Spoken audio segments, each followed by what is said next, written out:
Hello, thank you for joining us for KREM 2 News at noon. I'm Rican Gallo in for Laura Papetti. Brand new at noon today, new tariff worries President Trump says he could impose new tariffs on Canadian lumber and dairy products as early as today. The comment just came a short time ago in an Oval Office speech. It comes a day after he announced a 1-month pause of 25% tariffs on U.S. imports from Mexico and Canada that are covered under a 2020 trade agreement.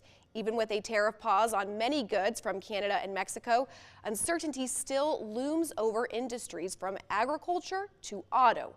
The pause announced yesterday applies to products covered under the U.S.-Mexico-Canada trade agreement that was negotiated during the first Trump administration. It does not apply to energy. Ontario Premier Doug Ford says he's slapping a 25% tariff on power exports starting Monday in response to Trump's actions. So that's the last thing I want to do. It's the last thing. But he has to understand that he can't attack our country economically and expect us to roll over. So Canada has been ripping us off for years on tariffs for lumber and for dairy products. 250%, nobody ever talks about that. 250% tariff, which is taking advantage of our farmers, so that's not going to happen anymore. They'll be met with the exact same tariff unless they drop it, and that's what reciprocal means. Trump also spoke about the economy in the Oval Office speech.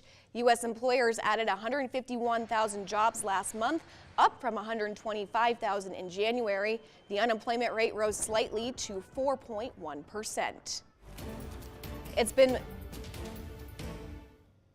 It's been more than 2 years since Madison Mogen, Kaylee Gonzalez, Xana Kernodle, and Ethan Chapin were found in their Moscow home murdered. Today, major new developments were seeing what their surviving roommates were texting and saying to dispatchers when they made that gruesome discovery.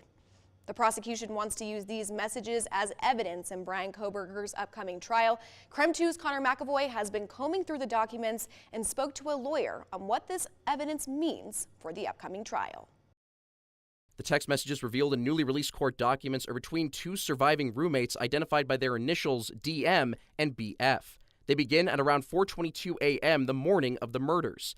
DM texts, "I'm freaking out right now," and BF soon responds, saying, "Come to my room." The messages discuss the two being scared while at the scene. They also go on to show the two discussing someone wearing a ski mask.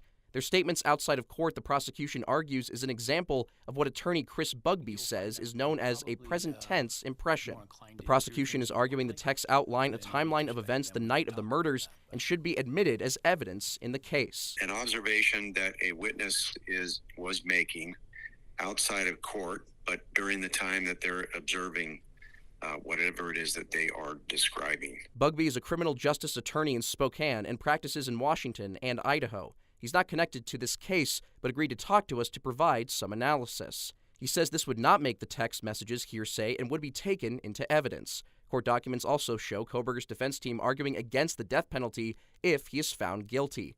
At the same time, the state is arguing the recording and transcript of the 911 call made when Xana Kernodle was initially found dead at the scene should also be brought into evidence. It reads a person on the line saying, "One of the roommates who's passed out and she was drunk last night, and she's not waking up."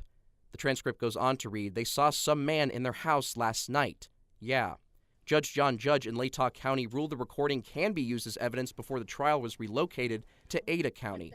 The defense argues the evidence was not made available to them and gets in the way of Kohberger's right to a fair trial. Their argument that they've hid all the discovery in a haystack and that therefore it's not available to us even though it's been provided, that is a legitimate argument, and it's something that I think the state ought to be worried about. An argument Bugbee says could lead to a potential delay in the trial if the death penalty is still an option. If the only way, short of dismissing the petition for death, if the only other way to preserve Mr.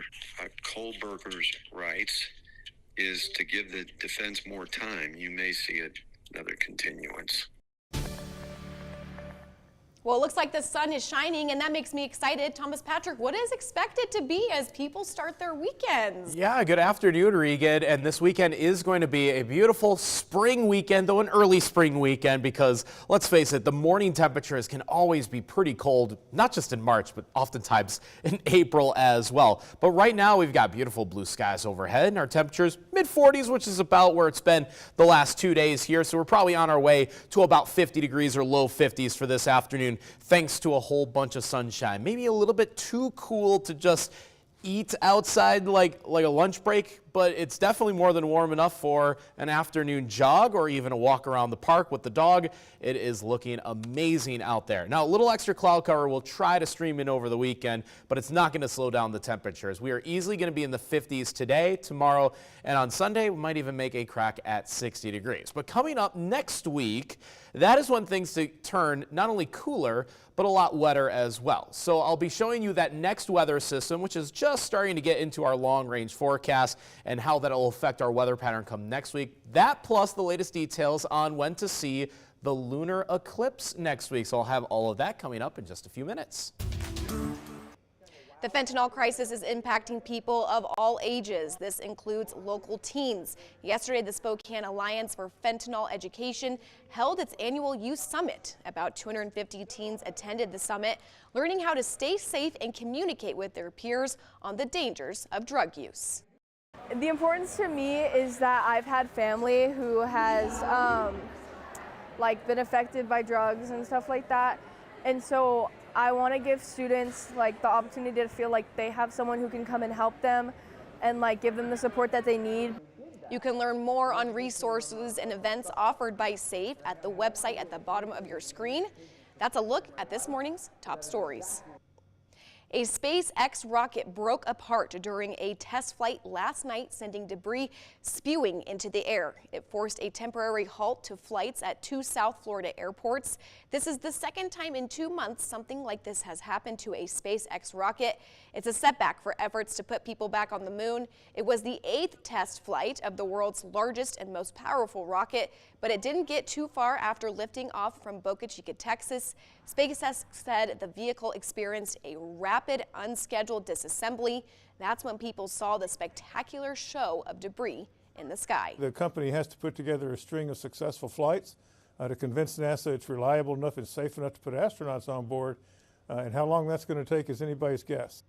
For now, all Starship flights are on hold while the FAA orders SpaceX to investigate.